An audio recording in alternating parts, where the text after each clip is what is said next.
ಒಂದು ನಾನು ನೋಡ್ತಾ ಹೋಗ್ತೀನಿ, ಒಂದು ಇಲ್ಲಿ ನಡೆಯುವಂಥ ಒಂದು ಸಣ್ಣ ಕ್ರಿಯೆ ಮತ್ತು ಪ್ರಕ್ರಿಯೆ, ಒಂದು ಆ್ಯಕ್ಷನ್ಗೆ ರಿಯಾಕ್ಷನ್ ಬೇಕಲ್ಲ, ಆ ಚೌಕಟ್ಟಲ್ಲಿ ನಾವು ತುಂಬ ಜನ ಯೋಚನೆ ಮಾಡ್ತಿರ್ತೀವಿ. ಲಕ್ಷ್ಮೀಪತಿ ಸರ್ ಅವ್ರ ಬರಹಗಳಲ್ಲಿ ಒಂದು ಶಕ್ತಿ ಏನು ಅಂತ ಹೇಳಿದ್ರೆ, ಆ ಕ್ರಿಯೆ ಮತ್ತು ಪ್ರಕ್ರಿಯೆ ಭಾಗವಾಗಿ ಅಲ್ಲಿರುವಂಥ ಸಂರಚನೆ ಮತ್ತು ಅಲ್ಲಿರುವಂಥ ನೀತಿ ತತ್ವಗಳು ಮತ್ತು ಅಲ್ಲಿರುವಂಥ ಓವರಾಲ್ ವಿಷನ್ ಏನು, ಪಾಲಿಸಿ ಏನು ಅನ್ನೋದನ್ನ ಒಂದು ಸಣ್ಣದಾದಂತಹ ಒಂದು ಪತ್ರಿಕೆಯ ಬರಹಗಳಲ್ಲಿ ಕಟ್ಟಿಡುವಂಥ ಒಂದು ಕ್ರಮ ಇದೆಯಲ್ಲ. ಅವ್ರು ಹೇಳ್ತಾರೆ, ನಾನು ಯಾವುದೇ ರೀತಿಯಾದ ಥಿಯರಿ ಮತ್ತು ಫಿಲಾಸಫಿ ಒಳಗಾಗದೇ ಇದನ್ನು ಬರಿತಾ ಇದ್ದೀನಿ ಅಂತ ಹೇಳ್ಬಿಟ್ಟು. ಎಲ್ಲರಿಗೂ ಜೈ ಭೀಮ್. ವೇದಿಕೆ ಮೇಲಿರುವಂತಹ ಎಲ್ಲ ಹಿರಿಯರಿಗೂ ಮತ್ತು ಸ್ನೇಹಿತರು ಮತ್ತು ಇಲ್ಲಿ ಸೇರಿರುವಂಥ ಎಲ್ಲರಿಗೂ ಕೂಡ ಒಂದು ದೊಡ್ಡ ಭಯ ಮತ್ತು ಆತಂಕ ನನಗೇನಪ್ಪ ಅಂತ ಹೇಳಿದ್ರೆ, ಪುಸ್ತಕದ ಬಗ್ಗೆ ಮಾತಾಡೋದಕ್ಕೆ ನನಗೆ ಹೇಳಿದ್ದಾರೆ. ನನಗೆ ಒಂದು ದೊಡ್ಡ ಕನ್ಫ್ಯೂಷನ್ ಏನಾಗ್ತಿತ್ತು ಅಂತ ಹೇಳಿದ್ರೆ, ಈ ಪುಸ್ತಕವನ್ನು ಓದಿದ್ಮೇಲೆ ಇದನ್ನು ಒಂದು ಪುಸ್ತಕದ ಬಗ್ಗೆ ಮಾತಾಡುವ ರೀತಿ ಇರಲೋ ಅಥವಾ ನನ್ನ ಒಂದು ವೈಯಕ್ತಿಕವಾದಂತಹ ಜರ್ನಿಯ ಭಾಗವಾಗಿ ಪುಸ್ತಕವನ್ನು ಮಾತಾಡಲು ಅನ್ನೋದು. ಯಾಕಂತ ಹೇಳಿದ್ರೆ ಈ ಪುಸ್ತಕ ಕೇವಲ ಮತ್ತೊಂದು ಪುಸ್ತಕದ ಥರ ಓದ್ತಾ ಇದ್ನೋ ಅಥವಾ ನಾನು ಕೂಡ ಈ ಪುಸ್ತಕದ ಭಾಗವಾಗಿದ್ದೀನೋ ಅಂತ ಹೇಳ್ಬಿಟ್ಟು ನನಗೆ ಭಾಳ ಸಂತೋಷ ಆಗ್ತಾಯಿತ್ತು. ಯಾಕಂತ ಹೇಳಿದ್ರೆ ಪುಸ್ತಕದಲ್ಲಿ ಬರುವಂತಹ ಎಲ್ಲ ಪಾತ್ರಗಳ ಜೊತೆಗೆ ನಾನು ಒಡನಾಡಿದ್ದೇನೆ ಮತ್ತು ಪುಸ್ತಕದಲ್ಲಿ ಬರುವಂಥ ಪ್ರತಿಯೊಂದು ಕ್ಯಾರೆಕ್ಟರ್ಗಳ ಜೊತೆನೂ ನಾನು ತುಂಬ ಸಲಹೆಯಿಂದ ಇರೋದ್ರಿಂದ ನನಗಿದೊಂದು ಸಣ್ಣ ಆತಂಕ ಅಂತ ಅನಿಸ್ತಾ ಇದೆ. ಯಾಕಂತ ಹೇಳಿದ್ರೆ ಇದೊಂದು ಭಾಳ ಸೀರಿಯಸ್ ಆದ ಟಾಪಿಕ್, ಕಾಸ್ಟ್ ಪಾಲಿಟಿಕ್ಸ್ ಅನ್ನೋದು. ಲಕ್ಷ್ಮೀಪತಿ ಸರ್ ಏನು ಮಾಡ್ತಾರೆ, ಭಾಳ ಇಂಟೆಲೆಕ್ಚುಯಲ್ ಆಗಿ ಏನು ಮಾಡ್ತಾರೆ ಅಂತ ಹೇಳಿದ್ರೆ, ಬಹಳಷ್ಟು ಉದಾಹರಣೆಗಳು ಕೊಡ್ತಾ ಎಕ್ಸ್ಪ್ಲನೇಷನ್ ಮಾಡ್ತಾ ಮಾಡ್ತಾ ಅದ್ರ ಡೆಫಿನೇಷನ್ ಕೊಡಲ್ಲ ಅವರು. You will not define what it is. ಆ ಕಾಸ್ಟ್ ಕೆಮಿಸ್ಟ್ರಿ ಪುಸ್ತಕ ಓದಬೇಕಾದ್ರೂ ನನಗೆ ಅದೇ ಒಂದು ದೊಡ್ಡ ಸಮಸ್ಯೆ ಆಗಿದೆ. ಕಾಸ್ಟ್ ಕೆಮಿಸ್ಟ್ರಿ ಬಗ್ಗೆ ಎಲ್ಲ ಸ್ತರಗಳಲ್ಲೂ ಮಾತಾಡ್ತಾ ಮಾತಾಡ್ತಾ ಅದ್ರ ಡೆಫಿನೇಷನ್ ಅನ್ನು ಹೇಳಲ್ಲ ಅವರು. ಈ ಪುಸ್ತಕದಲ್ಲಿ ಹೇಳ್ತಾ ಇದ್ದಾರೆ ಡೆಫಿನೇಷನ್ ಅಚ್ಚುಕಟ್ಟಾಗಿ. ಅದನ್ನ ಒಬ್ಬ ಥಿಯರಿಟಿಷಿಯನ್ ಹೇಳಬೇಕಾಗಿರುವಂಥ ಕಾಸ್ಟ್ ಕೆಮಿಸ್ಟ್ರಿ ಅಂದ್ರೆ ಏನು ಅಂತ ಇಲ್ಲಿ ಅದು ಡಿಫೈನ್ ಮಾಡ್ತಾರೆ.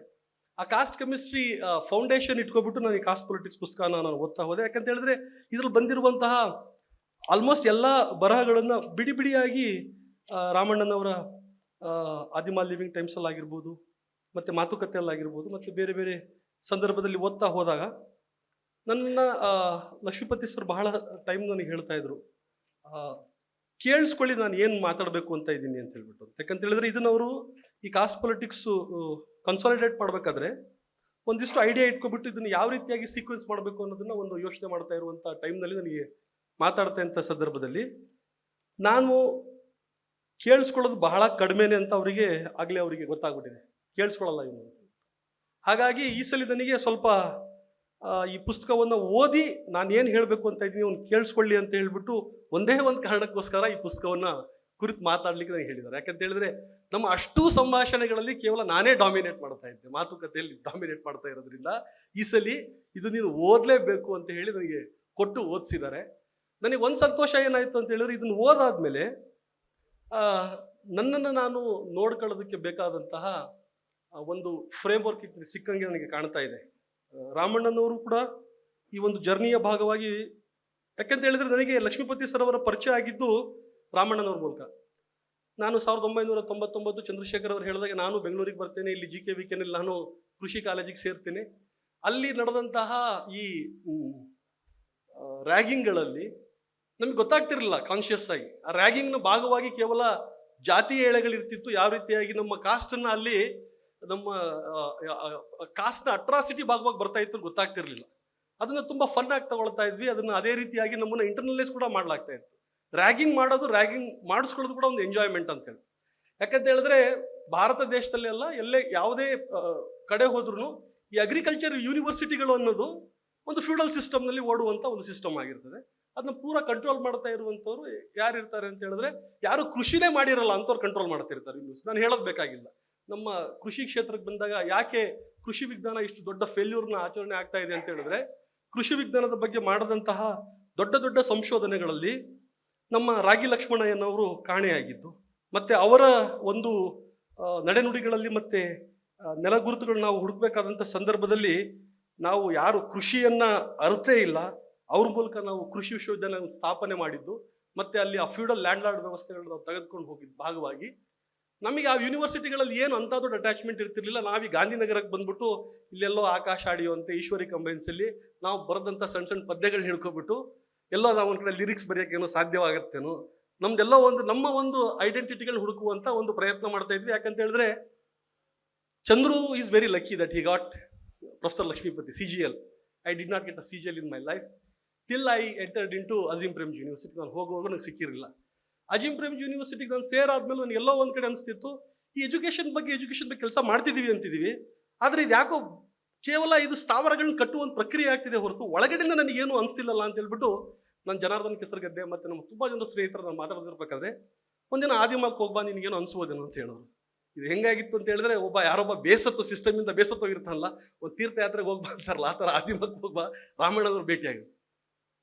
ನಾನು ರಾಮಣ್ಣ ಹುಡುಕಾಟದಲ್ಲಿ ಆದಿಮಾಕ್ಕೆ ಹೋದ್ರೆ ಅವರೆಲ್ಲ ಎಲ್ಲೋಡಿಗೆ ಹೋದ್ರು ಅಂತ, ಎಲ್ಲೋಡಿಗೆ ಹೋದ್ರೆ ಆದಿಮಾಕ್ಕೆ ಬಂದರು ಅಂತ. ಇದೇ ಒಂದು ವಾರ ನಾನು ಮದುವೆಯಾಗ ಹೊಸದ್ರಲ್ಲಿ ಯಾರೋ ಸ್ನೇಹಿತರು ಬೈಕ್ ತಗೊಂಡು ರಾಮಣ್ಣನವ್ರ ಕೊನೆಗೆ ಹುಡುಕಾಟ ಮಾಡಿ ರಾಮಣ್ಣನವ್ರನ್ನ ಭೇಟಿ ಮಾಡಿದ್ರೆ ಅವರು ಕ್ರಮ ಮತ್ತು ಅವ್ರಿಗೆ ಗೊತ್ತಾಯಿತು. ಮತ್ತು ಆ ಟೈಮಲ್ಲಿ ಆದಿಮಾದಲ್ಲಿ ಚುಕ್ಕಿ ಮೇಳ ನಡೀತಾ ಇತ್ತು.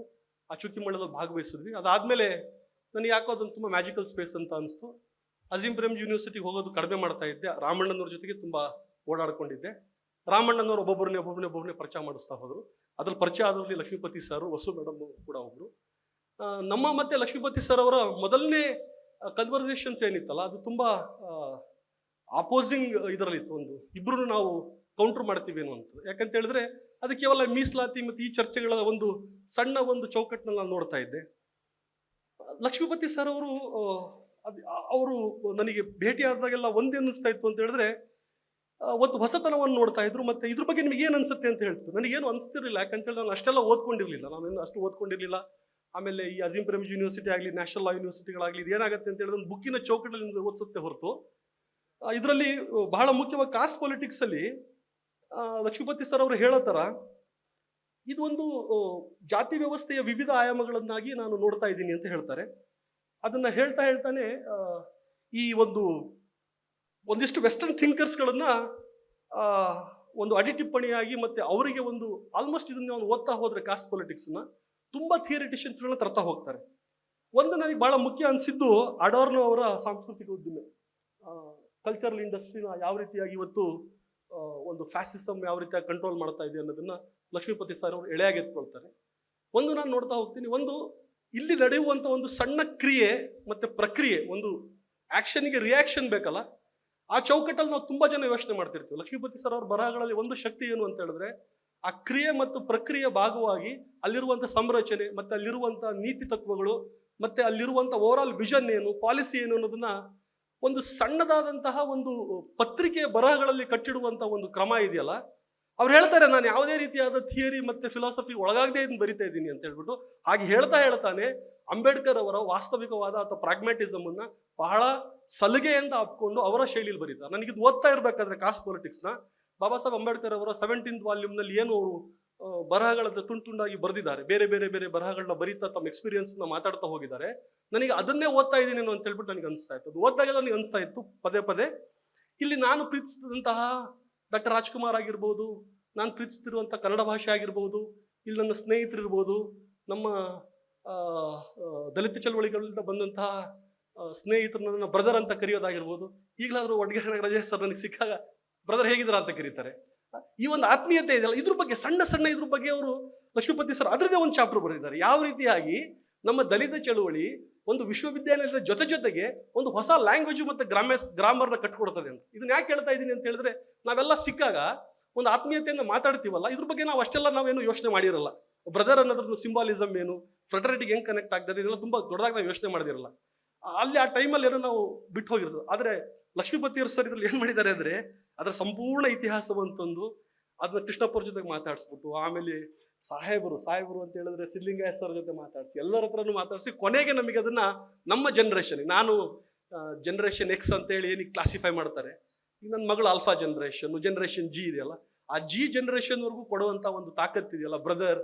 ಆಮೇಲೆ ಈ ಥರದ್ದೊಂದು ಇದು ಈಗ ನನ್ನ ಮಗಳಿಗೂ ಕೂಡ ಅಸ್ಸಾಮಲ್ಲಿ ಹೋಗ್ಬಿಟ್ಟು ಒಂದು ತಮಾಷೆ ಮಾಡ್ತಿರ್ತಾಳೆ ಅವಳು, ಬ್ರದರ್ ಫ್ರಮ್ ಅದರ್ ಮದರ್ ಅಂತ ಯಾವಾಗಲೂ ತಮಾಷೆ ಮಾಡ್ತಿರ್ತಾಳೆ. ಇದೆಲ್ಲ ಎಲ್ಲಿ ಬರುತ್ತೆ ಅಂತ ಹೇಳ್ಬಿಟ್ರೆ, ನಾವು ಮೋಸ್ಟ್ಲಿ ನಾವು ಮನೆಗಳಲ್ಲಿ ಮಾತಾಡ್ತಾ ಇರ್ತೀವಲ್ಲ ಲ್ಯಾಂಗ್ವೇಜ್ ಗ್ರಾಮರು, ಅವೆಲ್ಲ ಚೇಂಜ್ ಆಗಿದಾವೆ, over a period of time change ಆಗಿದಾವೆ. ನಾವು ಮಾತಾಡ್ತಾ ಇರುವಂಥ ಗ್ರಾಮರ್ ಆಗಿರ್ಬೋದು ಚೇಂಜ್ ಆಗಿದ್ದಾವೆ. ಇದಕ್ಕೆ ಬಹಳ ಮುಖ್ಯ ಕಾರಣ ಏನು ಅಂತ ಹೇಳಿದ್ರೆ, ಲಕ್ಷ್ಮೀಪತಿ ಸರ್ ಅವರೀಗ ನಮಗೆ ಕೊಟ್ಟಿರುವಂತಹ ಈ ಬರಹಗಳೇನಿದಲ್ಲ, ಇದು ನಮಗೆ ಒಂದು ಕನ್ನಡಿಯ ರೂಪದಲ್ಲಿ ನನಗೆ ಗೋಚರವಾಗ್ತಾ ಇದೆ. ಒಂದು ಲಕ್ಷ್ಮೀಪತಿ ಸರ್ ಅವರು ಒಂದು 3 ಲೇಯರಲ್ಲಿ ಮಾತಾಡ್ತಾ ಇದ್ದಾರೆ. ಒಂದು ಸಾಂಸ್ಕೃತಿಕ ಉದ್ದಿಮೆ, ಸಬಾಲ್ಟರ್ನ್ ಅಧ್ಯಯನಗಳು, ಮತ್ತೆ ಬಂಡವಾಳಶಾಹಿ ಕಲ್ಪನೆ, ಮತ್ತೆ ಜಾತಿ ವ್ಯವಸ್ಥೆಯಲ್ಲಿ ಇದನ್ನ ನೋಡ್ಲಿಕ್ಕೆ ಹೊರಟಿದ್ದಾರೆ. ಬಹಳಷ್ಟು ಜನ ನಾವೇನ್ ಮಾಡ್ತೀವಿ, ಸಮಾಜಶಾಸ್ತ್ರವನ್ನು ನಾವು ನೋಡ್ತಾ ಇರ್ಬೇಕಾದ್ರೆ ನಾವೇನ್ ಮಾಡ್ತೀವಿ ಅಂತ ಹೇಳಿದ್ರೆ, ಯಾವುದೋ ಒಂದು ವೆಸ್ಟರ್ನ್ ಥಿಯರಿನ ಎತ್ಕೊಬಿಟ್ಟು ಅದ್ರ ಬಗ್ಗೆ ಮಾತಾಡಿ ಭಾರತದ ಎಕ್ಸಾಂಪಲ್ಗೆ ಬಂದಾಗ ಇಲ್ಲ ಆ ಥರ ಥಿಯರಿಗಳು ಡೆವಲಪ್ ಆಗಿಲ್ಲ ಅಂತ ನಾವು ಬಿಟ್ಟು ಬಿಡ್ತೀವಿ. ಮೋಸ್ಟ್ಲಿ ನಾವು ಮಾಡುವಂತಹ ಬಹಳ ದೊಡ್ಡ ಏನು ಒಂದು ಇಂಟೆಲೆಕ್ಚುಯಲ್ ಡಿಸಾನೆಸ್ಟಿ ಅಂತ ನನಗನ್ಸುತ್ತೆ. ನಾನು ತುಂಬಾ ಜನ ಪ್ರೊಫೆಸರ್ಸ್ಗಳನ್ನ ಯೂನಿವರ್ಸಿಟಿಗಳಲ್ಲಿ ನೋಡಿದ್ದೀನಿ. It will not apply for our context ಅಂತ ಹೇಳಿ ನಮ್ಗೆ ಡಿಸ್ಕನೆಕ್ಟ್ ಮಾಡಿಬಿಟ್ಟು we need to like reinvent something ಅಂತ ಹೇಳ್ಬಿಟ್ಟು like immediately they will take over to a context where you are engaged in reacting to the situations. Ethnographic models ಆಗಿರ್ಬೋದು, ಅದ್ರಲ್ಲಿ ನಮ್ಮನ್ನು engage ಮಾಡೋಕ್ಕಂತ ಪ್ರಯತ್ನ ಮಾಡ್ತಾರೆ. What Lakshmipati sir is trying to do is he is thinking through the theories. ಆ ಥಿಯರಿಗಳನ್ನ ಇಟ್ಕೋಬೋದು, ಯಾವ ರೀತಿಯಾಗಿ ಯೋಚನೆ ಮಾಡ್ಬೋದು, ಮತ್ತೆ ಆ ಥಿಯರಿಗಳನ್ನು ನಾನೇನಾದರೂ ಇಲ್ಲಿ ಹೊಸ ರೀತಿಯಲ್ಲಿ ಏನಾದ್ರು ನೋಡ್ಬೋದಾ ಅಂತ ಒಂದು ಚಿಂತನೆಗೆ ಕರ್ಕೊಂಡು ಹೋಗ್ತಾ ಇದ್ದಾರೆ. ಹಾಗಾಗಿ ಅವ್ರು ನನಗೆ ಹೇಳ್ತಾ ಇದ್ರು, ಈ ಕಾಸ್ಟ್ ಪೊಲಿಟಿಕ್ಸ್ ಪುಸ್ತಕವನ್ನು ಪ್ರದೀಪ್ ನಾನು PRA ಬೋರ್ಡ್ದಾಗ ನಾನು ಇದನ್ನ ಡೆಡಿಕೇಟ್ ಮಾಡ್ತಾ ಇದ್ದೀನಿ ಅಂತ ಹೇಳ್ಬಿಟ್ಟು ನನಗೆ ಬಹಳ ಖುಷಿ ಆಯ್ತು. ಯಾಕಂತ ಹೇಳಿದ್ರೆ PRA ಬೋರ್ಡ್ ಹೇಳದಂತಹ ಒಂದು ಸಾಮಾಜಿಕ ಬಂಡವಾಳ, ಮತ್ತೆ ಈ ಈ ನಮ್ಮ ಪ್ರತಿಯೊಂದು ಅಭಿರುಚಿಗಳು, ಮತ್ತೆ ನಮ್ಮ ಟೇಸ್ಟ್ ಪ್ರಿಫರೆನ್ಸ್ಗಳು, ನಾವಿರುವಂಥ ಹ್ಯಾಬಿಟಸ್ ಅಲ್ಲಿ ನಾವು ಅದು ಡೆವಲಪ್ ಆಗ್ತಾ ಇರೋದು ಬಹಳ ಮುಖ್ಯ ಅಂತ ಹೇಳ್ಬಿಟ್ಟು. ಇವತ್ತು ನಾನು ಅಸ್ಸಾಮಿಗೆ ಹೋಗಿದ್ದೀನಿ. ಬಹಳ ಸಮಯ ನನಗೆ ಏನ್ಸುತ್ತೆ ಅಂತ ಹೇಳಿದ್ರೆ, ನನಗೆ ಆ ಹ್ಯಾಬಿಟಸ್ ಅಲ್ಲಿ ಇಲ್ಲ. ಈಗ ನನಗೆ ಬೇಕಾದಂತಹ ಮಾತುಕತೆಗೆ ಮತ್ತೆ ಅಲ್ಲಿ ಬೇಕಾದಂತಹ ನನಗೆ ಆಲೋಚನಾ ಕ್ರಮಕ್ಕೆ ಬೇಕಾದಂತಹ ಸ್ನೇಹಿತರು ಒಡನಾಟ ನನಗೆ ತುಂಬಾ ವ್ಯಾಕ್ಯೂಮ್ ಆಗಿ ಕಾಣ್ತಾ ಇರ್ತದೆ. ಬಹಳ ಹೊತ್ತೇನು ಮಾಡ್ತೀನಿ ಅಂತ ಹೇಳಿದ್ರೆ, ಚಂದ್ರಿಗೆ ಒಂದು 2:30-3 ಗಂಟೆಗೆ ಫೋನ್ ಮಾಡಿರ್ತೀನಿ, ಏನಪ್ಪ ಚಂದ್ರು ಏನು ನಡೀತಿದೆ ಅಂತ ಹೇಳ್ಬಿಟ್ಟು, ಅಥವಾ VLNಗೆ ಮೆಸೇಜ್ ಮಾಡ್ತಾ ಇರ್ತೀನಿ. ಇಲ್ಲೇ ಇರುವಂಥ ಸ್ನೇಹಿತರಿಗೆ ರಾಮಣ್ಣ ಸರಿಗೆ ಫೋನ್ ಮಾಡಿರ್ತೀನಿ, ಲಕ್ಷ್ಮೀಪತಿ ಸರಿಗೆ ಫೋನ್ ಮಾಡಿರ್ತೀನಿ, ಇಲ್ಲಿರುವಂಥ ಘಟನೆಗಳು ಇಟ್ಕೊಬಿಟ್ಟು. ಯಾಕಂದ್ರೆ ನಾನು ಅಲ್ಲಿ ಕನೆಕ್ಟ್ ಆಗಕ್ಕೆ ಸಾಧ್ಯ ಆಗ್ತಾ ಇಲ್ಲ. ಯಾಕೆ ಕನೆಕ್ಟ್ ಆಗಕ್ಕೆ ಸಾಧ್ಯ ಆಗ್ತಿಲ್ಲ ಅಂತ ಹೇಳಿದ್ರೆ, ನನಗೆ ಇನ್ನೂ ಸಮಯ ಬೇಕಾಗ್ತಾ ಇದೆ. ನನ್ನ ಮಗಳು ಅಸ್ಸಾಮಿ ಭಾಷೆಯನ್ನು ಬಹಳ ಬೇಗ ಕಲ್ತ್ಬಿಟ್ಲು, 1 ವರ್ಷದಲ್ಲೇ ಕಲ್ತ್ಬಿಟ್ಲು. ಅವಳಿಗೆ ಅಸ್ಸಾಮಿಲಿ ಮಾತಾಡ್ತಾಳೆ, ಕನ್ನಡದಲ್ಲಿ ಮಾತಾಡ್ತಾಳೆ. ಅವಳಿಗೆ ಕನ್ನಡಮ್ಮ ಮತ್ತೆ ಅಸ್ಸಾಂ ತಾಯಿ ಬೇರೆ ಕಾಣಲ್ಲ, ಅವಳಿಗೆ ಒಂದೇ ಕಾಣ್ತಾಳೆ. ಅಲ್ಲಿ ನಾವಿಲ್ಲಿ ಕನ್ನಡದ ಯಾವುದು ನಾವು ಜೈ ಭಾರತ ಜನನಿ ತನುಜಾತೆ ಹೇಳ್ದಂಗೆ ಅಪುನಾರ್ ಅಖೋಮಾರ್ ಅಂತ ಹೇಳ್ಬಿಟ್ಟು ಅವಳು ಎರಡನ್ನೂ ಸರಾಗವಾಗಿ ಹೇಳ್ತಾಳೆ, ಜೊತೆಗೆ ಜನಗಣಮನವನ್ನು ಹೇಳ್ಕೊಂತ ಹೋಗ್ತಾಳೆ. ಇದು ಯಾಕೆ ಸಾಧ್ಯವಾಗಿದೆ ಅಂತ ಹೇಳಿದ್ರೆ, ಒಂದು ಪ್ರಸಂಗ ಲಕ್ಷ್ಮೀಪತಿ ಸರ್ ಅವರು ಬರೀತಾರೆ, ವಸು ಮೇಡಮ್ ಅವ್ರ ಬಗ್ಗೆ ಬರೀತಾರೆ. ವಸು ಮೇಡಮ್ ಯಾವ ರೀತಿಯಾಗಿ ಕನಸು ಕಟ್ಕೊಟ್ಟಿದ್ರು ಅನ್ನೋದನ್ನ ಬರಿತಾ ಹೋಗ್ತಾರೆ.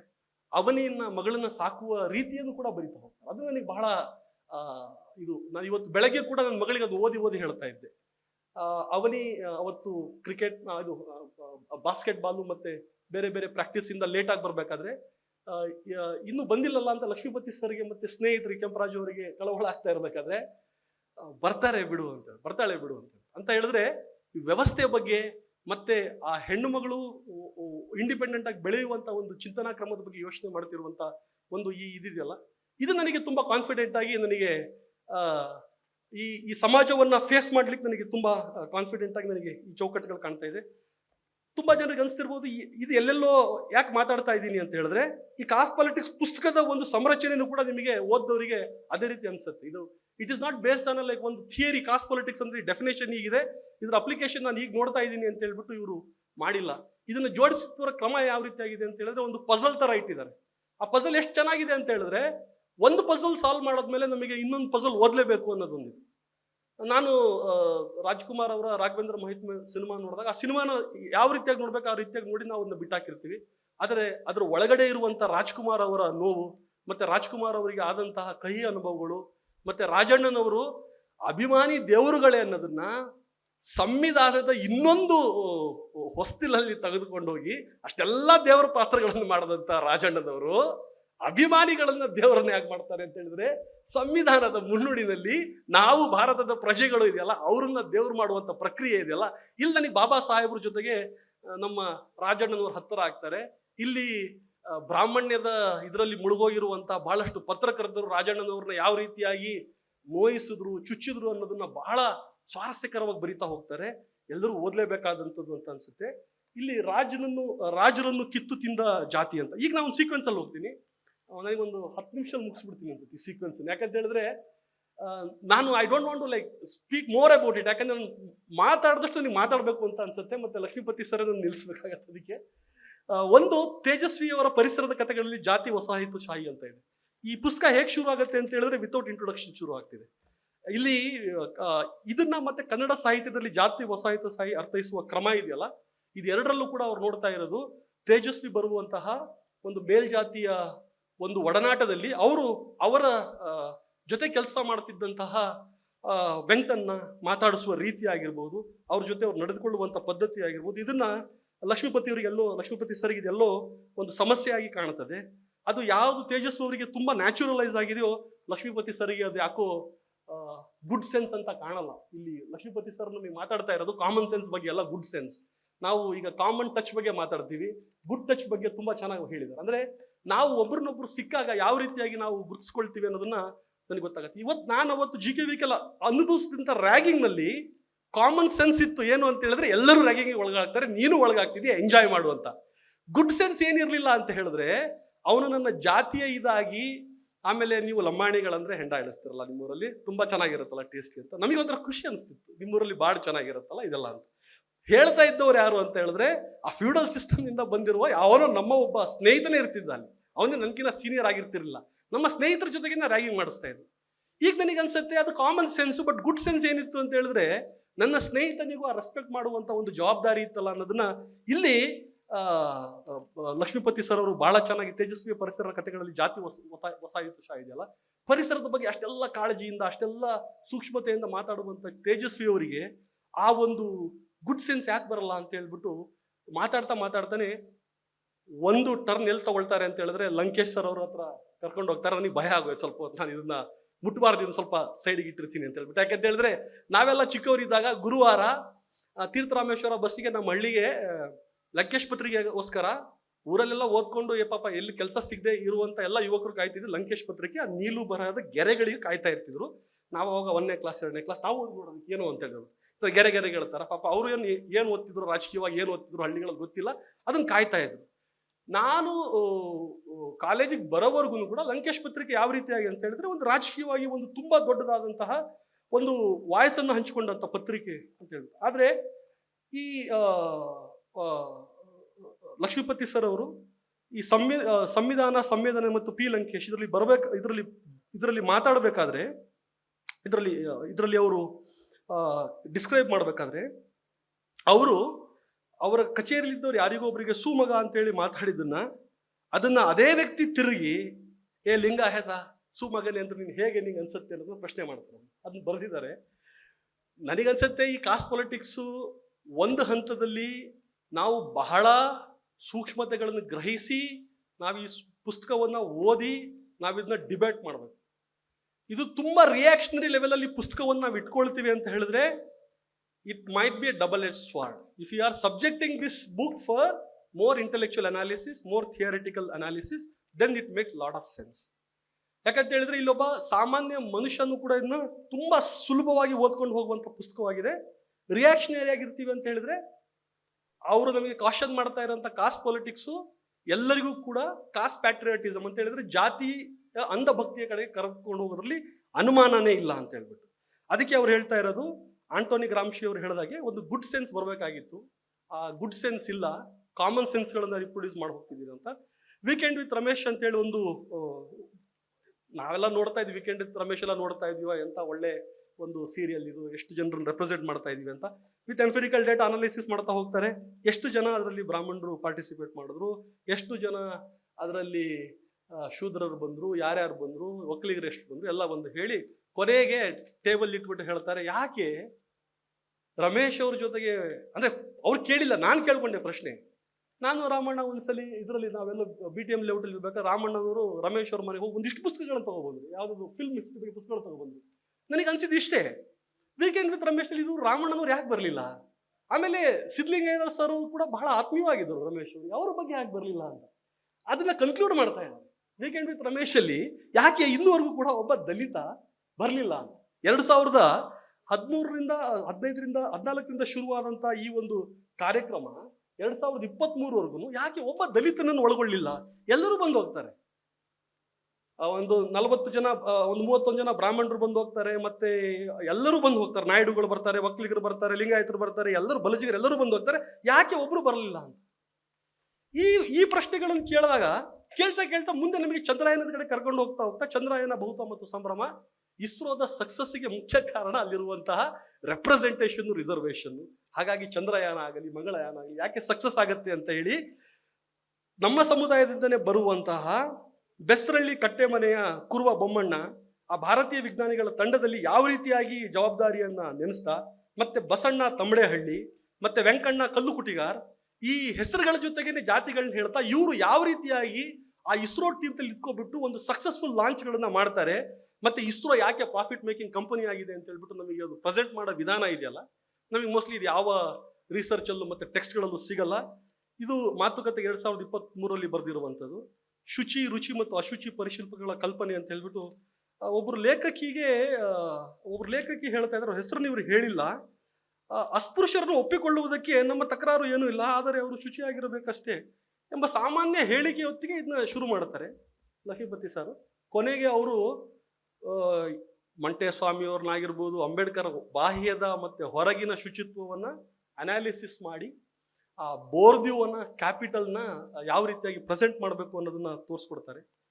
ತಿರುಪತಿ ಪ್ರಸಾದ ಹಾಗೂ ಕಾಣದ ವಿಚಾರಗಳು, ಇದರಲ್ಲಿ ಯಾವ ರೀತಿಯಾಗಿ ತಿರುಪತಿ ಪ್ರಸಾದದ ನೆಪದಲ್ಲಿ ಅಲ್ಲಿರುವಂತ ಕ್ರೈಸ್ತರು ಮತ್ತೆ ಮುಸ್ಲಿಮರನ್ನ ಟಾರ್ಗೆಟ್ ಮಾಡಿಟ್ಕೊಂಡು ಯಾವ ರೀತಿಯಾಗಿ ಪ್ರಸಾದದ ವಿಚಾರದಲ್ಲಿ ನಾವು ಈ ಪಾಲಿಟಿಕ್ಸ್ನ ತರ್ತಿದೀವಿ ಅಂತ ಹೇಳ್ಬಿಟ್ಟು ಒಂದು ವಿಶೇಷತೆ ಲಕ್ಷ್ಮೀಪತಿ ಸರ್ ಅವ್ರದ್ದು ಏನಪ್ಪಾ ಅಂತ ಹೇಳಿದ್ರೆ, ಪ್ರಪಂಚದ ಮತ್ತೆ ರಾಷ್ಟ್ರದ ಬೇರೆ ಬೇರೆ ಮೂಲೆಗಳಿಗೆ ಹೊಕ್ಕು ಅಲ್ಲಿರುವಂತಹ ಸಾಂಸ್ಕೃತಿಕ ರಾಜಕೀಯ ಉದಾಹರಣೆಗಳನ್ನು ಕರ್ನಾಟಕದ ಅಥವಾ ಇಲ್ಲಿ ನಮ್ಮ ದಕ್ಷಿಣ ಭಾರತದ ರಾಜಕೀಯದ ಒಂದು ಕಂಪ್ಯಾರಿಟಿವ್ ಪಾಲಿಟಿಕ್ಸ್, ಕಂಪ್ಯಾರಿಟಿವ್ ಸೋಷಿಯಾಲಜಿ ಏನೆಲ್ಲ ತುಂಬಾ ಸರಾಗವಾಗಿ ಮಾಡ್ತಾ ಹೋಗ್ತಾರೆ. ನಾನು ಇಷ್ಟು ದಿನ ಅಸ್ಸಾಮಲ್ಲಿ ಇದ್ರೂ ಕೂಡ 5 ವರ್ಷ ನನಗೆ ಅದು ಸಾಧ್ಯ ಆಗ್ತಾ ಇಲ್ಲ. ಯಾಕಂತ ಹೇಳಿದ್ರೆ ನಾನು ಅದರಿಂದ ತೆರೆದುಕೊಳ್ತಾ ಇಲ್ಲ. ಯಾಕಂತಂದ್ರೆ ನಾನು ಬಹಳ ಕಡಿಮೆ ಕಾಲ ಚಳುವಳಿಗಳಲ್ಲಿ ನಾನು ಮತ್ತೆ ಜನರ ಜೊತೆಗೆ ಬೆರ್ತಿರೋದ್ರಿಂದ ನನಗೆ ಅದು ತೆರೆದುಕೊಳ್ಳೋದಕ್ಕೆ ಬಹಳ ಕಷ್ಟ ಆಗ್ತಾ ಇದೆ. Like I am held in academic frame. ಆ ಅಕಾಡೆಮಿಕ್ ಫ್ರೇಮ್ನಲ್ಲಿ ನಾನು ಸಿಕ್ಕಾಕೊಂಡಾಗ ನನಗಾಗುವಂತಹ ಕಷ್ಟಗಳೇನು ಅಂತ ಹೇಳಿದ್ರೆ, ಒಬ್ಬ ಅಕಾಡೆಮಿಷಿಯನ್ ಆಗಿ ಇದನ್ನು ಯಾವ ರೀತಿಯಾಗಿ ಸ್ವೀಕರಿಸ್ತದೆ ಯೂನಿವರ್ಸಿಟಿಗಳು ಅಂತ, SL ಭೈರಪ್ಪನವರು ಜಾತಿವಾದಿಯೋ ಅಲ್ಲವೋ ಅಂತ. ಇದು ಪ್ರತಿಯೊಂದನ್ನು ಈ ಬಾಬಾ ಸಾಹೇಬರ ಬರಹಗಳಲ್ಲಿ ಬುದ್ಧ, ಕಾರ್ಲ್ ಮಾರ್ಕ್ಸ್, ಈ ಕ್ವಶನ್ಸ್ ಇದೆಯಲ್ಲ, ಒಂದು ಡಯಾಲೆಕ್ಟಿಕಲ್ ಆಗಿ ತಗೊಂಡೋಗುವಂತ ಒಂದು ವಿಧಾನ ಇದೆಯಲ್ಲ, ಎರಡನ್ನೂ ಪ್ರಶ್ನೆಗಳನ್ನು ಕೇಳ್ತಾ ಉದಾಹರಣೆಗಳನ್ನು ಕೊಡ್ತಾ, ಅವರ ಸ್ನೇಹಿತರು ಯಾರು, ಮತ್ತೆ ಅವ್ರು ಬರುವಂತ ಪುಸ್ತಕಗಳೇನು, ಮತ್ತೆ ಅವರ ಪುಸ್ತಕಗಳು ಮತ್ತೆ ನಾಟಕಗಳನ್ನ ಅವರು ಯಾರಿಗೋಸ್ಕರ ಸಿನಿಮಾ ಮಾಡ್ಲಿಕ್ಕೆ ಕೊಟ್ರು, ನಾಟಕ ಮಾಡ್ಲಿಕ್ಕೆ ಕೊಟ್ರು ಅಂತ ಪ್ರಶ್ನೆಗಳನ್ನ ಮಾಡ್ತಾ ಇವತ್ತು ನಾವು ಕೇಳ್ಕೊಬೇಕಾಗಿರೋದು ಅಷ್ಟೇ. ನಮ್ಮ ಆಪ್ತ ವಲಯದಲ್ಲಿ ತುಂಬಾ ಜನ ಸ್ನೇಹಿತರು, ತುಂಬಾ ಜನ ಬುದ್ಧಿಜೀವಿಗಳು ತಮ್ಮಂತ ನಾವು ಇಲ್ಲ, ನಾವು ಈ ಕಡೆ ವಿಂಗಲ್ ಗುರ್ತಿಸ್ಕೊಳ್ತೀವಿ, ಈ ಕಡೆ ವಿಂಗಲ್ ಗುರ್ತಿಸ್ಕೊಳ್ತೀವಿ ಅಂತ ಹೇಳ್ಬಿಟ್ಟು ಬಾಬಾ ಸಾಹೇಬರು ಎತ್ತಿದ್ದಂತಹ ಒಂದು ಪ್ರಶ್ನೆ ಇತ್ತಲ್ಲ, ಸೆಕ್ಯುಲರ್ ಆಗಿರು, ರೈಟು ಲೆಫ್ಟ್ ಏನಾಗಿರು, ಬ್ರಾಹ್ಮಣನೇ ಆಗಿರ್ತೀಯ ಅಂತ ಹೇಳ್ಬಿಟ್ಟು ಹುಟ್ಟಿನಿಂದ. ಯಾಕಂತ ಹೇಳಿದ್ರೆ ನಮಗೆಲ್ಲರಿಗೂ ಇವತ್ತು ತೊಂದರೆ ಆಗ್ತಿರೋದಿದೆ. ನಾನು ನೋಡ್ತಾ ಇದ್ದೀನಿ ಕಾಸ್ಟ್ ಕೆಮಿಸ್ಟ್ರಿನಲ್ಲಿ ಲಕ್ಷ್ಮೀಪತಿ ಸರ್ ಅವರು ಆ ಡೈನಾಮಿಕ್ಸ್ ಚೆನ್ನಾಗಿ ಹೇಳ್ತಾ ಇದ್ದಾರೆ. ಏನಪ್ಪಾ ಅಂತ ಹೇಳಿದ್ರೆ, ನಮ್ಮ ಜಾತಿಯವ್ರನ್ನ ಸಿಕ್ಕಾಗ ಆಗುವಂತ ಒಂದು ಸಣ್ಣ ನಗು ಇದೆಯಲ್ಲ, ಫೇಶಿಯಲ್ ಒಂದು ಎಕ್ಸ್ಪ್ರೆಷನ್ನು, ಅಲ್ಲಿಂದ ಹೋಗ್ಬಿಟ್ಟು ಅದೊಂದು ನಗುವಿಗೆ ಕನ್ವರ್ಟ್ ಆಗೋದು, ಈ ಧಾತುಗಳು ಯಾವ ರೀತಿಯಾಗಿ ರಿಯಾಕ್ಟ್ ಮಾಡ್ತಾ ಇದಾವೆ ಅಂತ, ಒಂದು ಕೆಮಿಕಲ್ ರಿಯಾಕ್ಷನ್ನ ಕಾಸ್ಟ್ ರಿಯಾಕ್ಷನ್ ಯಾವ ರೀತಿ ಆಗುತ್ತೆ, ಕೊನೆಗೆ ನಾವು ಯಾವ ರೀತಿ ನಂಬರ್ ಎಕ್ಸ್ಚೇಂಜ್ ಮಾಡ್ಕೋತೀವಿ, ಕಾಸ್ಟ್ ವಾಟ್ಸಪ್ ಗ್ರೂಪಿಗೆ ಹೋಗ್ತೀವಿ, ಕಾಸ್ಟ್ ಅಸೋಸಿಯೇಷನ್ ಅಲ್ಲಿ ಹೋಗ್ತೀವಿ, ಒಬ್ಬ ದೇಶದ ಪ್ರಧಾನಮಂತ್ರಿನೋ ರಾಜ್ಯದ ಮುಖ್ಯಮಂತ್ರಿಗಳನ್ನು ನಮ್ಮ ಒಂದು ಸಣ್ಣ ಪರಿಚಯ ಕಾಸ್ಟ್ ಕೆಮಿಸ್ಟ್ರಿ ಯಾವ ರೀತಿಯಾಗಿ ಜೋಡಿಸ್ತದೆ ಅಂತ ಸಿಂಪಲ್ ಕೆಮಿಸ್ಟ್ರಿನ ಬಿಡಿಸ್ತಾ ಹೋಗ್ತಾರೆ, ಆ ಡೆಫಿನೇಷನ್ ಅನ್ನು ಕೊಡ್ತಾ ಹೋಗ್ತಾರೆ. ಅದರಲ್ಲಿ SL ಭೈರಪ್ಪನವರು ಕೂಡ ಕಾಸ್ಟ್ ಕೆಮಿಸ್ಟ್ರಿಯ ಭಾಗವಾಗಿ ಯಾರ್ಯಾರ ಜೊತೆಗೆ ಅಟ್ರಾಕ್ಟ್ ಆಗ್ತಾ ಹೋಗ್ತಾರೆ, ಯಾವ್ಯಾವ ಕಾಂಪೌಂಡ್ಗಳು ಕ್ರಿಯೇಟ್ ಆಗ್ತಾ ಹೋಗ್ತವೆ, ಮತ್ತೆ ಅದು ಏನನ್ನ ಕಟ್ತಾ ಹೋಗ್ತದೆ ಅಂತ. ಬೇಸಿಕಲಿ ಏನು ಅಂತೇಳಿ ಕಾಸ್ಟ್ ಕೆಮಿಸ್ಟ್ರಿನವರು ಡೆಮಾನ್ಸ್ಟ್ರೇಟ್ ಮಾಡಿದ್ದು ಅಂತ ಹೇಳಿದ್ರೆ, ಈ ಕಾಸ್ಟ್ಗಳ ಒಂದು ಇಂಟ್ರಾಕ್ಷನ್ಸ್ ಏನಿದೆಯಲ್ಲ, ಹೊಸದನ್ನೇನು ಹುಟ್ಟು ಹಾಕಲ್ಲ, ಇಲ್ಲಿರುವಂತಹ ಬ್ರಾಹ್ಮಣ್ಯ ಮತ್ತೆ ಬಂಡವಾಳಶಾಹಿ ವ್ಯವಸ್ಥೆನ ಮತ್ತೆ ಮರುಜೀವ ಅದನ್ನ ಗೊಳಿಸ್ತಾ ಇರ್ತದೆ ಅಂತ. ನೇಪಾಳ ಜಂಜಿ ದಂಗೆಯೋ ದಲಿತ ಬಹುಜನ ಕ್ರಾಂತಿಯೋ, ಇದ್ರ ಬಗ್ಗೆ ನನ್ನ ಜೊತೆಗೆ ಲಕ್ಷ್ಮೀಪತಿ ಸರ್ 2-3 ಸಲ ಕೂಡ ಫೋನಲ್ಲಿ ಮಾತಾಡ್ತಾ ಈ ಆಯಾಮಗಳನ್ನು ಹೇಳ್ತಾ ಇರ್ಬೇಕಾದ್ರೆ, ಈ ಆಯಾಮ ಅವಾಗಿನ್ನೂ ತೆರೆಕೊಂಡಿರ್ಲಿಲ್ಲ. ಇದು ದಲಿತ ಬಹುಜನ ಕ್ರಾಂತಿಯೋ ಅನ್ನೋದು ಇನ್ನೂ ಅದು ಸ್ಪಷ್ಟವಾಗ್ತಿರ್ಲಿಲ್ಲ. ಇವತ್ತು ನಮಗೆ ಗೊತ್ತಾಗ್ತಾ ಇದೆ. ಇವತ್ತು ಅವರು ಕೇಳ್ತಾ ಇರುವಂತಹ ಅಪಾಲಜಿಗಳು, ಅಲ್ಲಿರುವಂಥ ಪ್ರಧಾನಮಂತ್ರಿಗಳು ಕೇಳ್ತಾ ಇರುವಂಥ ಅಪಾಲಜಿಗಳು, ಮೊನ್ನೆ ಅವರು ಅಪಾಲಜಿನೂ ಕೇಳಿದ್ದಾರೆ. ಏನು, ನಾನು ಈ ದೇಶದಲ್ಲಿರುವಂಥ ಅಸ್ಪೃಶ್ಯರು ದಲಿತರಿಗೆ ಆದ ಅನ್ಯಾಯಕ್ಕಾಗಿ ನಾನು ಅಪಾಲಜಿ ಕೇಳ್ತಾ ಇದ್ದೀನಿ ಅಂತ. ಈ ಆರ್ಟಿಕಲ್ ಅವ್ರು ಬರೆದಿದ್ದು ಲಕ್ಷ್ಮೀಪತಿ ಸರ್, ಇದು ಬರೆದಿದ್ದ ಆರ್ಟಿಕಲ್ ಯಾವಾಗ ಅಂತ ಹೇಳಿದ್ರೆ ಅಕ್ಟೋಬರ್ 25ಕ್ಕೆ ಬರೆದಿದ್ದಾರೆ. ಬಟ್ ಇವತ್ತು ಅವರು ಬರೆದಿದ್ದಂತಹ ಒಂದು ಡೈಮೆನ್ಷನಾಲಿಟಿ ಇದೆಯಲ್ಲ, ಅದು ನಿಜ ಆಗ್ತಾ ಇದೆ. ಇವತ್ತು ನಾನು ಅವರ ಮಂತ್ರಿಮಂಡಲದ ಕಾಂಪೋಸಿಷನ್ ಆಗಿರ್ಬೋದು, ಅಲ್ಲಿ ನಡೀತಿರೋಂಥ ಪೊಲಿಟಿಕ್ಸ್ಗಳನ್ನ ನೋಡ್ತಾ ಇದ್ದೀನಿ. ಈ ವಿಷನ್ ಇಟ್ಕೊಂಡು ಈ ದಲಿತ ಬಹುಜನ ಕ್ರಾಂತಿ ಆಯಿತು, ಅಥವಾ ಜಂಜಿ ಕೇವಲ ತನ್ನ ಡೇಟಾ ಇಂಟರ್ನೆಟ್ಟಿಗೋಸ್ಕರ ಮಾಡಿದಂತಹ ಒಂದು ಸಣ್ಣದಾದಂತಹ ಒಂದು ರಿಯಾಕ್ಷನರಿ ಪೊಲಿಟಿಕ್ಸ್ ಅಂದಾಗ ಇಲ್ಲ, ತುಂಬಾ ಡೀಪ್ ರೂಟೆಡ್ ಆದಂತಹ ಒಂದು ಪೊಲಿಟಿಕ್ಸ್ ಇದು ಅನ್ನೋದನ್ನ ಲಕ್ಷ್ಮೀಪತಿ ಸರ್ ಹೇಳ್ತಾ ಹೋಗ್ತಾರೆ. ನಾನು ಪ್ರತಿಯೊಂದು ಚಾಪ್ಟರ್ಗಳನ್ನು ನಾನು ನೋಡ್ತಾ ಹೋದ್ರಿಂದ ಸಮಯ ತಗೊಳ್ತಾ ಇದ್ದೀನಿ. ಆದರೆ ಚಸ್ರಾ ಭಯ್ಯ ಅವ್ರ ಬಗ್ಗೆ ಲಕ್ಷ್ಮೀಪತಿ ಸರ್ ಅವ್ರು ಬರೆದಿರೋದು, ನಾನು ಚಸ್ರಾ ಭಯ್ಯ ಅವ್ರನ್ನ ಯಾವತ್ತೂ ಭೇಟಿ ಆಗಿಲ್ಲ, ಅವ್ರನ್ನ ಅವ್ರನ್ನ ನಾನು ಕೇವಲ ಅವರ ಪೋಸ್ಟ್ಗಳನ್ನು ನೋಡಿದ್ದೀನಿ, ಅವ್ರ ಬರಹಗಳನ್ನು ಓದಿದ್ದೀನಿ. ನಾನು ಎಲ್ಲೋ ಚಸ್ರಾ ಸರ್ ಅವರ ಭಾಗವಾಗಿ ಅವ್ರ ಜೊತೆಗೆ ನಾನೆಲ್ಲೋ ಪಿಕ್ನಿಕ್ ಕರ್ಕೊಂಡು ಹೋದಂಥ ಅನುಭವ ನನಗೆ. ನಾನು ಆ ಟೀಮ್ನಲ್ಲಿ ಇದ್ದೇನು ಅಂತ, ನಾವೆಲ್ಲ ಸ್ವಿಮ್ ಮಾಡ್ತಿದ್ವು, ಅವ್ರು ನಮಗೋಸ್ಕರ ಅಡುಗೆ ಮಾಡ್ತಾ ಇದ್ರ ಅಂತ. ಆಮೇಲೆ ವಸು ಮೇಡಮ್ ಅವ್ರ ಜೊತೆಗೆ ಆದಂತಹ ಐಕಾನೋಗ್ರಫಿ ಬಗ್ಗೆ ತುಂಬಾ ಚೆನ್ನಾಗಿ ಬರೆಯಲಾಗಿದೆ. ಸ್ಪಿರಿಚುವಲ್ ಬಾಂಬಿಂಗ್ ಮತ್ತೆ ಆಧ್ಯಾತ್ಮಿಕ ದಾಳಿಗಳು, ಮತ್ತೆ ಕೊನೆಗೆ ಬುದ್ಧಿಜೀವಿಗಳ ಒಂದು ರೆಸ್ಪಾನ್ಸಿಬಿಲಿಟಿಗಳನ್ನ ಮಾತಾಡ್ತಾ ಸಾವಯವ ಬುದ್ಧಿಜೀವಿ ಮತ್ತು ಬಹುಜನ ನಾಯಕ ಕಾಂಶಿರಾಮ್ ಅಂತ ಮುಗಿಸ್ತಾರೆ. ತೇಜಸ್ವಿ ಅವರ ಒಂದು ಕಾಸ್ಟ್ ಏನ್ ಹೇಳ್ತಾರಲ್ಲ, ಬ್ಲೈಂಡ್ನೆಸ್ನ ಮಾತಾಡ್ತಾ ಕೊನೆಗೆ ಕಾಂಶಿರಾಮ್ ಅವರ ಸಾವಯವ ಬುದ್ಧಿಜೀವಿ ಬಹುಜನ ನಾಯಕ ಕಾಂಶಿರಾಮ್ ಅಂತ ಹೇಳಿ ಬರೆದಿದ್ದಾರಲ್ಲ, it looks like a political manifesto. Caste politics is a political manifesto written in a very simple language. ತುಂಬಾ ಸರಳವಾಗಿ ಬರೆಯಲಾಗಿದೆ. ಅದರ ಒಂದು ಬೌದ್ಧಿಕ ಶಿಸ್ತು ಏನಿದೆಯಲ್ಲ, ಏನು ನಾವು ಇವತ್ತು ಹೇಳ್ತಿರ್ತೀವಿ, constitution is a footnote to the preamble. ಅಂದ್ರೆ ನಮ್ಮ ಭಾರತದ ಸಂವಿಧಾನ ಪೀಠಿಕೆಗೆ ಒಂದು ಅಡಿ ಟಿಪ್ಪಣಿ ಅಂತ, ಇನ್ನೊಂದು ಅಡಿ ಟಿಪ್ಪಣಿಯನ್ನ ಇವತ್ತು ಕಾಸ್ಟ್ ಪೊಲಿಟಿಕ್ಸ್ ಸೇರಿಸಿದೆ. ಭಾಷೆ, ಸಾಹಿತ್ಯ, ಸಂಸ್ಕೃತಿ, ಉದ್ದಿಮೆ, ಸಮಾಜಶಾಸ್ತ್ರೀಯ ವಿಶ್ಲೇಷಣೆ ಅಂತ ಇದೆ. ಇದರಲ್ಲಿ ನನಗೆ ಹೆಚ್ಚಾಗಿ ಇವರು ಸಮಾಜಶಾಸ್ತ್ರೀಯ ವಿಶ್ಲೇಷಣೆಕಾರಕ್ಕಿಂತ ಒಬ್ಬ ಇಂಟಿಗ್ರೇಟೆಡ್ ಅಂತ ಹೇಳಿದ್ರೆ ಒಬ್ಬ ಸಾವಯವ ಸಮಾಜ ಶಾಸ್ತ್ರವನ್ನು ಓದಿರುವಂಥ ಬೇರೆ ಬೇರೆ ಸಮಾಜಶಾಸ್ತ್ರ, ಎಕನಾಮಿಕ್ಸ್ ಆಗಿರ್ಬೋದು, ಕಲ್ಚರಲ್ ಸ್ಟಡೀಸ್ ಆಗಿರ್ಬೋದು, ಪೊಲಿಟಿಕಲ್ ಸ್ಟಡೀಸ್ ಆಗಿರ್ಬೋದು, ಈ ಒಂದು ಅಂತರ್ಶಿಸ್ತೀಯ ಅಧ್ಯಯನದಲ್ಲಿ ಇದನ್ನ ರೂಪಣೆ ಮಾಡಿದ್ದಾರೆ. ಕೊನೆಯದಾಗ ಒಂದೇ ಒಂದು ಮಾತನ್ನು ನಾನು ಹೇಳಲಿಕ್ಕೆ ಇಚ್ಛಿಸ್ತೀನಿ. ಲಕ್ಷ್ಮೀಪತಿ ಸರ್ ಅವರು ನ್ಯಾಷನಲ್ ಲಾ ಯೂನಿವರ್ಸಿಟಿನಲ್ಲಿ ಕಾಸ್ಟ್ ಕೆಮಿಸ್ಟ್ರಿ ಬಗ್ಗೆ ಒಂದು ಲೆಕ್ಚರ್ ಕೊಡ್ಬೇಕು ಸರ್ ಅಂತ ಹೇಳ್ಬಿಟ್ಟು ನಾವು ಇನ್ವೈಟ್ ಮಾಡಿದ್ವಿ. ಅಲ್ಲಿ ಇದ್ದಂತಹ ಕೆಲವು ಪ್ರೊಫೆಸರ್ಗಳು ಹೇಳಿದ್ರು, ನಕ್ಬಿಟ್ರು, ಲಕ್ಷ್ಮೀಪತಿ ಸರ್ ನಮ್ಮ ನ್ಯಾಷನಲ್ ಲಾ ಯೂನಿವರ್ಸಿಟಿ ಸ್ಟೂಡೆಂಟ್ಸ್ ಪಾಠ ಮಾಡ್ತಾರ ಅಂತ. ನಮ್ಮಲ್ಲಿದ್ದವರು ತುಂಬಾ ಜನ ಇತ್ತು, ಅವ್ರಿಗೆ ಗೊತ್ತಿದೆ, ಅವ್ರಿಗೆ ಕೂಡ ಹೇಳಿದ್ವಿ ತುಂಬಾ ಸಲ. ನಕ್ಬಿಟ್ರು. ನಾವು ಅದಕ್ಕೆ ನಮಗೆಲ್ಲ ತುಂಬಾ ಶಾಕ್ ಆಯಿತು. ನಮ್ಮ ಗುರುಗಳ ಬಗ್ಗೆ ನಾವೆಲ್ಲ ಶಿಷ್ಯರು ಪಾಠ ಮಾಡ್ತಿರೋದ್ರ ಜಾಗದಲ್ಲಿ ಈ ರೀತಿಯಾಗಿ ಇಷ್ಟು ಹಗುರವಾಗಿ ಮಾತಾಡ್ಲಿಕ್ಕೆ ಯಾವ ರೀತಿಯಾಗಿ ಸಾಧ್ಯ ಅಂತ, ಇಷ್ಟು ಹಗುರವಾಗಿ ಯಾಕೆ ಸಾಧ್ಯ ಅಂತ ಹೇಳಿದ್ರೆ, ನಮಗೆ ಒಂದು 21st ಸೆಂಚುರಿ ಇದು ಈ ರೀತಿಯಾಗಿರ್ಬೇಕು, ದಲಿತ್ ಮೂವ್ಮೆಂಟ್ಗಳು ಈ ತರ ಮಾತಾಡ್ತಾನೆ ತಮ್ಮ ಒಳಗಡೆ ಇರುವಂತ ಜಾತಿಯ ವಸಾಹತುಶಾಹಿಗಳನ್ನು ಮಾತಾಡ್ತಾ ಇರುವಂತ ಲ್ಯಾಂಗ್ವೇಜ್ ನಾವು ಅರ್ಥ ಮಾಡ್ಕೊಂಡಾಗ ನಾವು ತೀರ್ಮಾನ ಮಾಡಿದ್ವಿ ಲಕ್ಷ್ಮೀಪತಿ ಸರ್ ಬಂದು ಪಾಠ ಮಾಡಲೇಬೇಕು ಅಂತ. ಸರಾಗವಾಗಿ ಬಹಳ ಸಿಂಪಲ್ ಆಗಿ ಇಂಗ್ಲೀಷಲ್ಲಿ ಪಾಠ ಮಾಡಿದ್ರು. ವಿದ್ಯಾರ್ಥಿಗಳಿಗೆ ತುಂಬಾ ಇಷ್ಟ ಆಯ್ತು. ಸರ್ ಇವರ ಬಯೋಗ್ರಫಿಯನ್ನು ಕೊಡಿ ಸರ್ ಅಂತ ಹೇಳಿ ಕೇಳಿದ್ರು. ಇಂಟರ್ನೆಟಲ್ಲಿ ಹುಡ್ಕೊಳ್ಳಿ ಅಂತ ಹೇಳಿದೆ. ಅದಕ್ಕೂ ಸಮಾಧಾನ ಆಗಲಿಲ್ಲ. ಒಬ್ಬ ಯೋಗೀಶ್ ಅಂತ ಹುಡುಗ ಒಂದು ಬಂದು, ಸರ್ ಎಲ್ಲಿ ಓದ್ಬೋದು ಸರ್ ಲಕ್ಷ್ಮೀಪತಿ ಸರ್ ಬಗ್ಗೆ, ಅವ್ರ ಬಗ್ಗೆ ಬರ್ದಿರೋದು ಎಲ್ಲಿ ಓದ್ಬೋದು ಅಂತ. ನಾನು ಮಂಜುನಾಥ್ ಅದ್ದೇ ಸರ್ ಅವರ ಇದಿದೆಲ್ಲ ಒಳನೋಟನ ಅದು ಅದರಲ್ಲಿ ದೇವನೂರು ಮಹಾದೇವ ಸರ್ ಇಂದ ಎಲ್ಲರ ಬಗ್ಗೆ, ಅಗ್ರಹಾರ ಕೃಷ್ಣಮೂರ್ತಿ ಸರ್ ಅವ್ರ ಬಗ್ಗೆ, ರಾಮಯ್ಯ ಸರ್ ಅವ್ರ ಬಗ್ಗೆ, ಎಲ್ಲರ ಬಗ್ಗೆ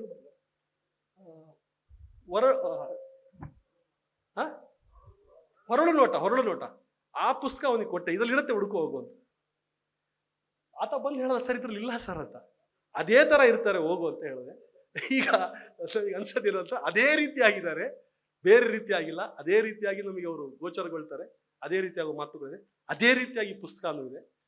ಇದನ್ನು ನಾನು ನನ್ನ ಮಗಳಿಗೆ ರಾಮಣ್ಣನವರು ಹೇಳಿದಾಗೆ ಈ ದೇಶದ ಸಂಪತ್ತುಗಳಲ್ಲಿ ಸಂರಕ್ಷಿಸಲ್ಪಡಬೇಕಾದಂಥ ಬಹಳ ಮುಖ್ಯವಾದಂಥ ಕೃತಿಗಳು. ಬಾಬಾ ಸಾಹೇಬರಂತೂ ನಮಗೆ ಅವ್ರ ಜೊತೆ ಒಡನಾಡಕ್ಕಾಗಲಿಲ್ಲ. ಬಾಬಾ ಸಾಹೇಬ್ರನ್ನ ಪ್ರೀತಿಸುವುದು ಹೇಗೆ, ಅವ್ರ ಮೂಲಕ ದೇಶವನ್ನು ಪ್ರೀತಿಸುವುದು ಹೇಗೆ ಅಂತ ಕಲಿಸಿರುವಂಥ ಲಕ್ಷ್ಮೀಪತಿ ಸರ್ ಅವರು ಸಣ್ಣ ಸಣ್ಣ ಪ್ರಸಂಗಗಳ ಮೂಲಕ ನಮಗೆ ಒಂದು ಬಹಳ ದೊಡ್ಡ ಕಾಸ್ಟ್ ಪೊಲಿಟಿಕ್ಸ್ನ ಮ್ಯಾನಿಫೆಸ್ಟೋ ಕೊಟ್ಟಿದ್ದಾರೆ. ಈ ಕವರ್ ಪೇಜೇ ಹೇಳ್ಬಿಡ್ತದೆ ಇಟ್ಸ್ ಅ ಬಿಗ್ ಮ್ಯಾನಿಫೆಸ್ಟೋ ಅಂತ. ಕೊನೆಯದಾಗಿ ಒಂದು ಟರ್ಮ್ ಕಾಯಿನ್ ಮಾಡಿದ್ದಾರೆ, ಸಿದ್ದರಾಮಯ್ಯ ಸಿಂಡ್ರೋಮ್ ಅಂತ. ಎಲ್ಲರೂ ಓದಲೇಬೇಕು. ಯಾಕಂತ ಹೇಳಿದ್ರೆ ಕೆಲವೊಂದು ಟೈಮು ನಾವು ಕೂಡ ಎಲ್ಲರೂ ಒಳಗಾಗ್ತಾ ಇರ್ತೀವಿ ಆ ಸಿಂಡ್ರೋಮಿಗೆ. ಆ ಸಿಂಡ್ರೋಮ್ನ ಆಗುವಂತಹ ಅನಾಹುತಗಳೇನು ಎಚ್ಚರಿಸ್ತಾ ಒಟ್ಟಾರೆ ಬಹಳ ಸೊಗಸಾಗಿ ಬರೆದಿದ್ದಾರೆ. ಒಂದು ರಾತ್ರಿಯಲ್ಲೂ ಕೂಡ ಓದುವಂಥ ಪುಸ್ತಕ, ಒಂದು ಜಾಯಮಾನ ಕೂಡ ಓದುವಂಥ ಪುಸ್ತಕ. ಯಾಕಂದ್ರೆ ತುಂಬಾ ನೆನಪುಗಳು ಬರ್ತವೆ ಈ ಪುಸ್ತಕಗಳು ಓದ್ತಾ ಇದ್ರೆ. ಇಲ್ಲಿ ಅಶೋಕ್ ಸರ್ ಕಾಣ್ತಾ ಇರ್ತಾರೆ, ಭಾಗ್ಯ ಮೇಡಮ್ ಕಾಣ್ತಾ ಇರ್ತಾರೆ, VLN ಸರ್, ಮತ್ತೆ KY ನಾರಾಯಣ ಸ್ವಾಮಿ, ಪ್ರತಿಯೊಬ್ಬರು ಬಗ್ಗೆನೂ ಇದು ಜೋಡಿಸ್ತಾ ಹೋಗುತ್ತೆ. ಕೊನೆಯದಾಗಿ ಸ್ವಲ್ಪ ಹೆಚ್ಚಾಗಿ ಮಾತಾಡೋದಕ್ಕೆ ಕ್ಷಮೆ ಇರಲಿ ಅಂತ ಹೇಳಿ ಎಲ್ಲರಿಗೂ ಮತ್ತೊಮ್ಮೆ ಧನ್ಯವಾದಗಳು ಅರ್ಪಿಸ್ತಾ, ಸ್ಪೆಷಲಿ ಇದೊಂದು ಅವಕಾಶವನ್ನು ಮಾಡಿಕೊಟ್ಟಂತ ಈ ಸ್ನೇಹಿತರು, ಆರ್ಗನೈಸಿಂಗ್ ಕಮಿಟಿ ಸ್ನೇಹಿತರು ಲಕ್ಷ್ಮೀಪತಿ ಸರ್ಗೆ ನಾನು ಚಿರಋಣಿಯಾಗಿರ್ತೀನಿ ಅಂತ ಹೇಳ್ತಾ ಮತ್ತೊಮ್ಮೆ ಜೈ ಭೀಮ್.